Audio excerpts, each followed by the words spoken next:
بسم اللہ الرحمن الرحیم۔ السلام علیکم دوستو، میرا نام آصف خان اور آپ دیکھ رہے ہیں انڈین مسلم۔ ہم ہی نے قرآن نازل کیا ہے اور ہم ہی اس کی حفاظت کرنے والے ہیں۔ دوستو، آج سے 1400 سال پہلے ہر برائی کا گڑھ عرب دیش ہوا کرتا تھا۔ ہتیا، بلاತ್ಕಾರ، چوری، ڈکیتی سب عام تھا، مگر ان برائیوں کا اس دن خاتمہ ہونا شروع ہو گیا جب اللہ نے محمد صلی اللہ علیہ وسلم کو پیغمبر بنا کر اس دنیا میں بھیجا۔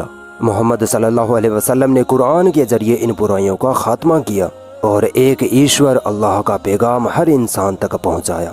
آپ کو سن کر حیرانی ہوگی کہ قرآن دنیا میں سب سے زیادہ پڑھی جانے والی کتاب ہے، اور یہ کتاب آخری نبی محمد صلی اللہ علیہ وسلم پر نازل کی گئی تھی۔ قرآن کب اور کیسے اوترت ہوئی؟ قرآن کو کس نے لکھا؟ ایسے ہی سوالوں کے ساتھ آج ہم قرآن کی ہسٹری جانیں گے، قرآن کے بارے میں روچک تتھیہ جانیں گے۔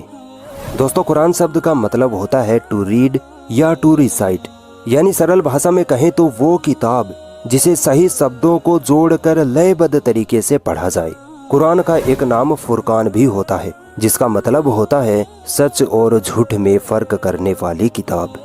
آپ نے بہت بار سنا ہوگا کہ قرآن کی اس سورہ میں یہ لکھا ہے، اس سورہ میں یہ لکھا ہے۔ تو سورہ کا کیا مطلب ہوتا ہے؟ سورہ کا مطلب ہوتا ہے چیپٹر، پارٹ یا ادھیائے۔ قرآن میں آیتیں ہوتی ہیں۔ آیت شبد کا مطلب ہوتا ہے نشانی، یا سرل بھاشا میں آیت کو ہم پنکتی کہہ سکتے ہیں۔ اب دوستو، سب سے روچک سوال یہ ہے کہ قرآن کب، کیسے اور کہاں نازل کیا گیا؟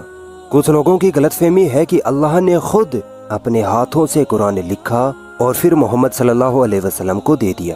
ایسا نہیں ہے، بلکہ قرآن 23 سالوں میں دھیرے دھیرے نازل ہوا تھا۔ 609 عیسوی میں محمد صلی اللہ علیہ وسلم جب 40 سال کے تھے، تب ایک دن وہ مکہ کی ہیرا نامی گفا میں اللہ کی عبادت کر رہے تھے کہ اچانک ایک فرشتہ جبریل علیہ السلام پرکٹ ہوتے ہیں اور قرآن کی کچھ آیتیں محمد صلی اللہ علیہ وسلم کو بتاتے ہیں۔ یہیں سے قرآن کا اترنا شروع ہوا تھا۔ پھر دھیرے دھیرے جب بھی اللہ رب العزت کو انسانوں کو کوئی سندیش یا آدیش دینا ہوتا تو جبریل علیہ السلام کے دوارا محمد صلی اللہ علیہ وسلم تک پہنچا دیا جاتا تھا۔ محمد صلی اللہ علیہ وسلم کے پاس جب یہ آیتیں آ جاتی تب وہ اپنے ساتھیوں کو ان آیتوں کے بارے میں بتاتے، اور پھر وہ لوگ ان آیتوں کو کسی پتھر، لکڑی، چمڑے یا ہڈیوں پر لکھ لیتے تھے۔ دوستو، قرآن کی ایک خاص بات یہ ہے کہ قرآن کی آیتیں اس سیکوینس یا کرم میں نہیں ہیں جس کرم میں وہ اترتی تھیں، بلکہ محمد صلی اللہ علیہ وسلم نے قرآن کی آیتوں کا ایک سیکوینس بنایا تھا۔ یعنی جب جب آیتیں اترتی تو محمد صلی اللہ علیہ وسلم اپنے ساتھیوں سے کہتے کہ اس آیت کو تو اس آیت کے بعد لکھو اور اس آیت کو اس سورہ میں لکھو۔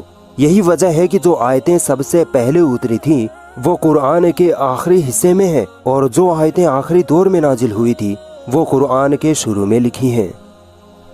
دوستو، محمد صلی اللہ علیہ وسلم کے زمانے میں قرآن کسی کتابی شکل میں نہیں تھا، بلکہ پتھر، چمڑوں، ہڈیوں پر الگ الگ لکھا ہوا تھا۔ مگر زیادہ تر مسلمان قرآن کو اسی وقت میمورائز یعنی پورا کا پورا یاد کر لیا کرتے تھے، اسی لیے قرآن کو کتابی شکل نہیں دی گئی تھی۔ محمد صلی اللہ علیہ وسلم کے اس دنیا کے جانے کے 1 سال بعد ایک جنگ یمامہ میں تقریباً 70 ایسے مسلمان جن کو پورا قرآن یاد تھا وہ شہید ہو گئے۔ اس پر اس وقت کے پہلے خلیفہ ابو بکر رضی اللہ تعالیٰ عنہ نے نرنے لیا کہ اگر ایسے ہی سارے حافظ قرآن یعنی قرآن کو یاد رکھنے والے شہید ہو گئے تو ڈر ہے کہ ہم قرآن کو کھو دیں گے۔ اسی لیے حضرت ابو بکر رضی اللہ تعالیٰ عنہ نے زید بن ثابت رضی اللہ تعالیٰ عنہ کو یہ حکم دیا کہ قرآن کو ایک کتاب کی شکل میں تیار کیا جائے۔ پھر بڑے بڑے قرآن حافظوں کے ایک سموہ نے قرآن کو ایک کتابی شکل میں تیار کیا۔ اس کے بعد جب اسلام کے تیسرے خلیفہ عثمان رضی اللہ تعالیٰ عنہ کا دور آیا تب تک اسلام کئی دیشوں میں پھیل چکا تھا۔ چونکہ قرآن عربی بھاشا میں تھی اس لیے عربی نہ جاننے والے مسلمان قرآن کو اپنی بھاشا میں لکھنے پڑھنے لگے، جس سے کہ قرآن کی میننگ سمجھنے میں بدلاؤ آنے لگا۔ اس کو روکنے کے لیے عثمان رضی اللہ تعالیٰ عنہ نے ایک بار پھر سے قرآن کو اسی طریقے سے لکھوایا جس طریقے سے محمد صلی اللہ علیہ وسلم کے زمانے میں لکھا گیا تھا۔ عثمان رضی اللہ تعالیٰ عنہ نے قرآن کی 5 اوریجنل کاپیز بنوائی، جن میں سے 2 اوریجنل کاپیز آج بھی موجود ہیں، ایک ترکی کے توپ کاپی میوزیم میں اور دوسری انگلینڈ کی برمنگھم یونیورسٹی میں ہے۔